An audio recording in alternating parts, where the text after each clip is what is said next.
everyone. In this video, we will study delta modulation and delta demodulation system. Actually, a delta modulation system is an analog to digital and digital to analog conversion technique used for transmission of vast information. Actually, in delta modulation, an incoming massive signal is oversampled, that is, at a rate much higher than the Nyquist rate, to purposely increase the correlation between adjacent samples of the signal. The increased correlation is done so as to permit the use of a simple quantizing strategy for construction of encoded signal. In its basic form, delta modulation provides a staircase approximation to the oversampled version of the massive signal. The principal virtue of delta modulation is its simplicity. It may be implemented by applying a sampled version of the incoming massive signal to a transmitter that consists of a comparator, quantizer, and accumulator connected together. In the receiver, the staircase approximation is reconstructed by passing the sequence of positive and negative pulses produced at the decoder output through an accumulator in a manner similar to that used in the transmitter. The out-of-bound quantization noise present in the high frequency staircase waveform is rejected by passing MQT signal through a filter. The filter is of a low pass kind with a bandwidth equal to the original massive bandwidth. In order to perform the experiment, we need a delta modulation and demodulation kit and a digital storage oscilloscope. In this kit, we have a delta modulator block, a channel selection system, and a delta demodulator block.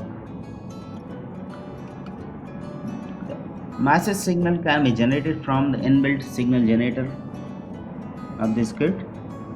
There's various signal types that can be obtained from this kit: sine wave, square wave, triangular wave, arbitrary 1, arbitrary 2.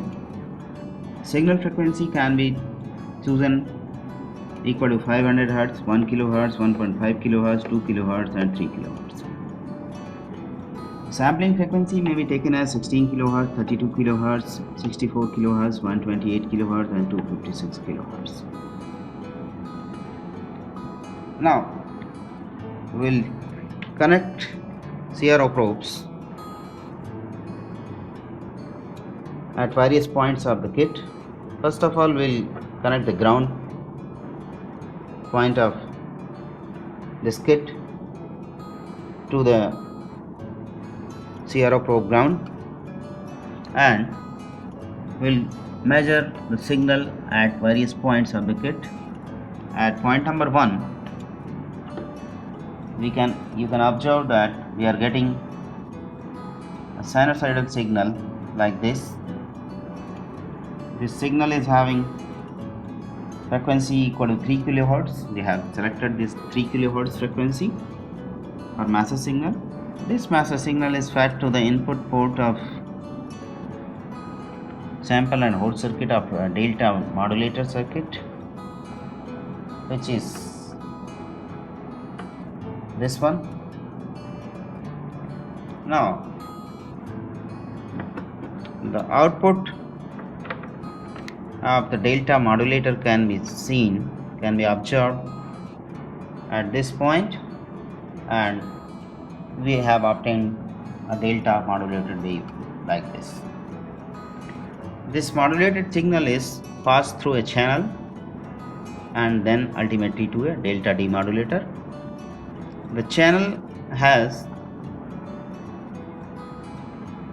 attenuator, amplifier, low pass filter, noise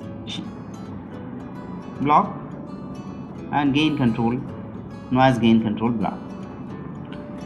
So first of all, we will select channel selection at attenuator and amplifier blocks with the help of this channel selection. Now let us measure the signal at point number 7, that is input to the attenuator block. So we have obtained this kind of input at attenuator block. Now we'll observe the output of the attenuator. You can see that the signal level is decreased at some level. Now in order to recover the signal, we amplify it up to a level, and in this way we have obtained an amplified signal.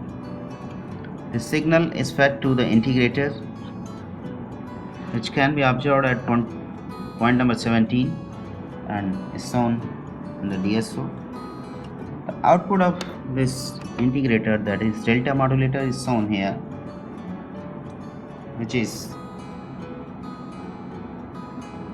shown as a triangular wave. You can observe that this kind of signal has been obtained at the output of delta D modulator. So in this way we have performed delta modulation and delta demodulation experiment. Thank you very much.